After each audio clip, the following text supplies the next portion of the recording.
Hello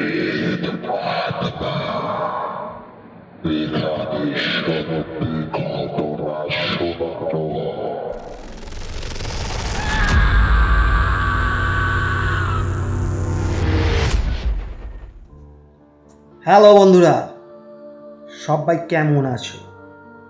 আশা করছি সবাই খুব ভালো আছো। তোমরা সবাই শুনছো প্রেত আত্মা, যেখানে সত্যিকারের ঘটনা শোনানো হয়। আমি আছি বাবান তোমাদের সাথে। আজকেও চলে এলাম নতুন একটি হাড় কাঁপানো সত্যি ভৌতিক ঘটনা নিয়ে। এই ঘটনাটা ঘটেছিল আজ থেকে প্রায় 8 বছর আগে। আর এই ঘটনাটা পাঠিয়েছে, তার নাম হচ্ছে অমর। সে ঘটনাটা পাঠিয়েছে হুগলি জেলা থেকে, 24পুর জায়গার নাম। তো তার সাথে ঘটনাটা ঘটেছে আজ থেকে প্রায় 8 বছর আগে। যারা যারা নতুন শুনছো তারা কিন্তু অবশ্যই সাবস্ক্রাইব করে পাশে থাকবে প্রেত আত্মার। বন্ধুরা, তাহলে চুপটি করে বসে পড়ো, কানে হেডফোনটা লাগিয়ে না, ভুল করেও কিন্তু পিছনে তাকিয়েও না। তাহলে আমরা সরাসরি চলে যাচ্ছি ঘটনায়।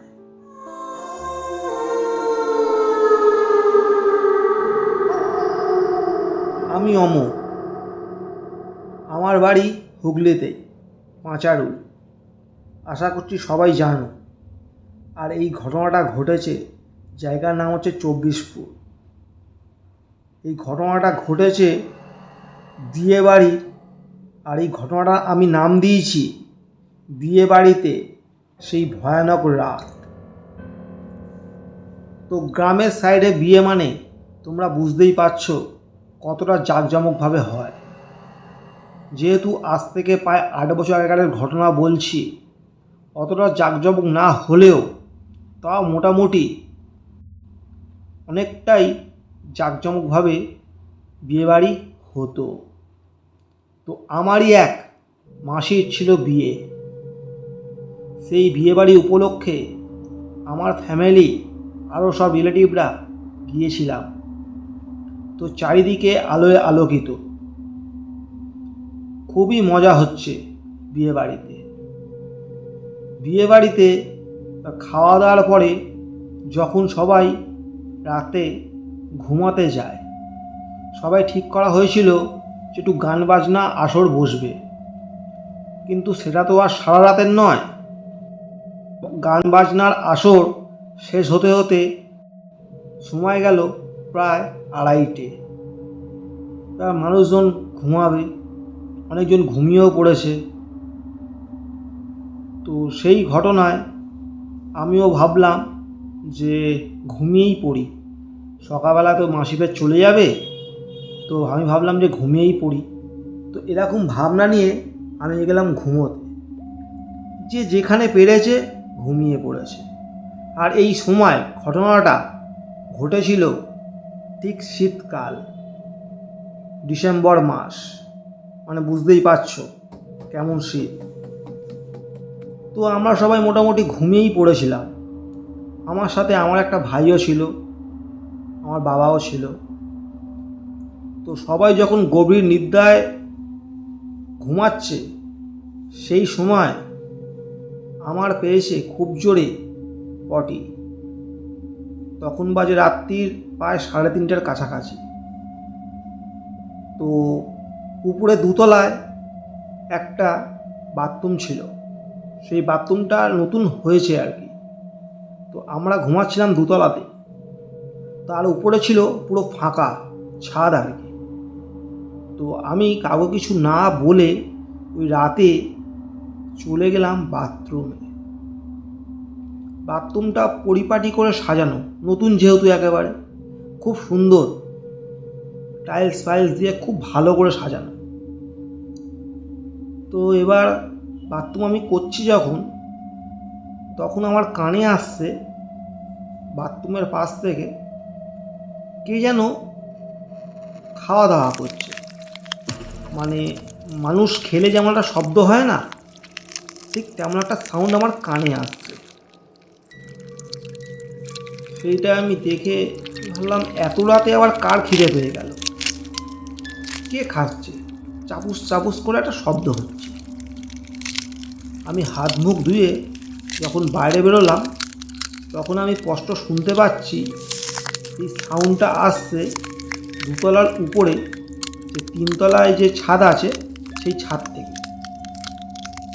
তো ছাদটা বন্ধুরা একটু বলে দিই, ছাদটার পাশে আছে বড় একটা আম গাছ, আর ছাদটা পুরো ন্যাড়া ছাদ যেটাকে বলে, বেশি উঁচু পাঁচিল দেওয়া নয়, একদম ন্যাড়া ছাদ, অনেকটাই উঁচু।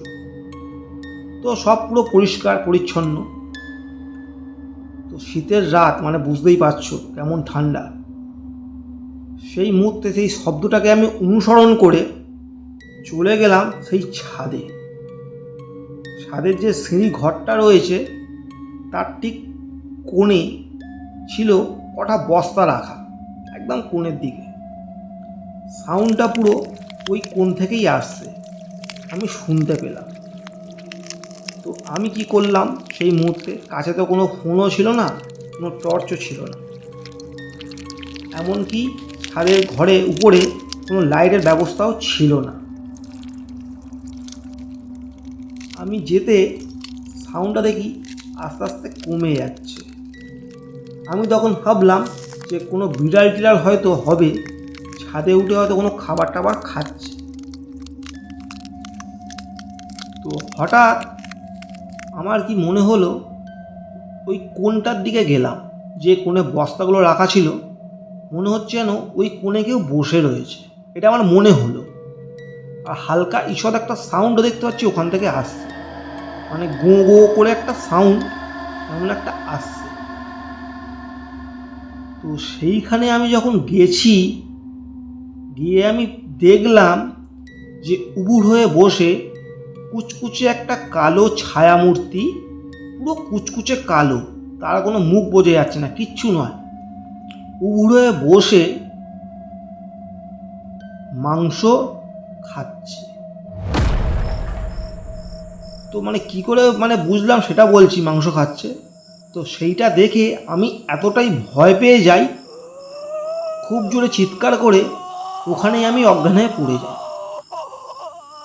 এবার সেই চিৎকার শুনে নিচ থেকে মানে দুতলা থেকে আমার বাবা আরও সব যারা ছিল তারা টর্চ নিয়ে ছুটে ছুটে উপরে আসে, এসে দেখছে আমি অজ্ঞান হয়ে পড়ে রয়েছি। তো আমার চোখে মুখে জল দিল, নিচে নিয়ে গেল। অনেকক্ষণ পরে আমি যখন জ্ঞান হলো, আমার ঠিকঠাক মতো সেবা শুশ্রূষা করা হলো, বুঝতে পারলাম যে আমার সাথে কী ঘটেছে, তখন পুরো ঘটনাটা বললাম। সবাই তো বলছে আমাকে যে তুই ছাদে কেন গেছিস ছাদেতে অত রাতেবেলা। আমি বললাম এই ব্যাপার, বললো চল তো দেখি।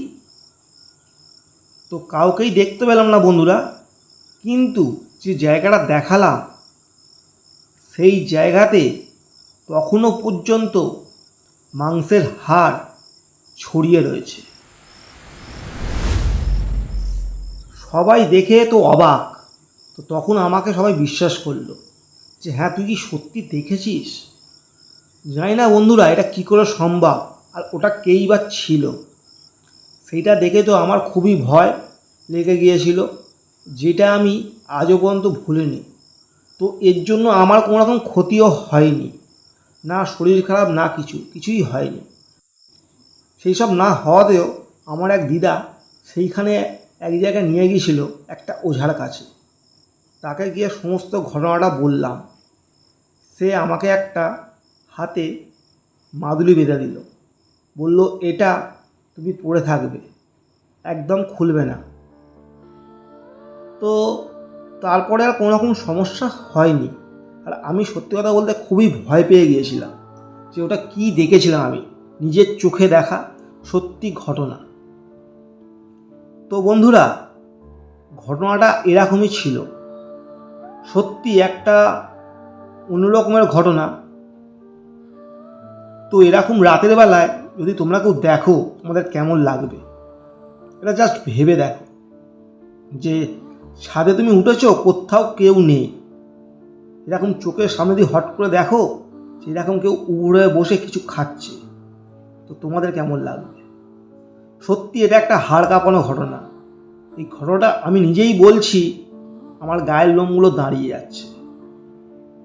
তো তোমাদের ভালো লাগলে অবশ্যই ঘটনাটা শেয়ার করে দেবে, লাইক কমেন্ট করতে কিন্তু ভুলবে না, কে কোথা থেকে শুনছো। আর অমর, তোমাকে বিগ থ্যাংক ইউ আমাকে ঘটনা পাঠানোর জন্য। তোমাদের কাছে যদি এরকম কোনো ঘটনা থাকে, এই অমর যেমন পাঠিয়েছে, তো অবশ্যই আমার এই হোয়াটসঅ্যাপ দেওয়া নাম্বারে পাঠাতে পারো, অথবা রেকর্ডিং করেও পাঠাতে পারো। আমি অবশ্যই কথা দিচ্ছি পড়ে শোনাবো। তো সবাই খুব ভালো থেকো এবং সুস্থ থেকো, প্রেতাত্মার সাথে থেকো। তাহলে বন্ধুরা, আজকের মতো টাটা, গুড নাইট।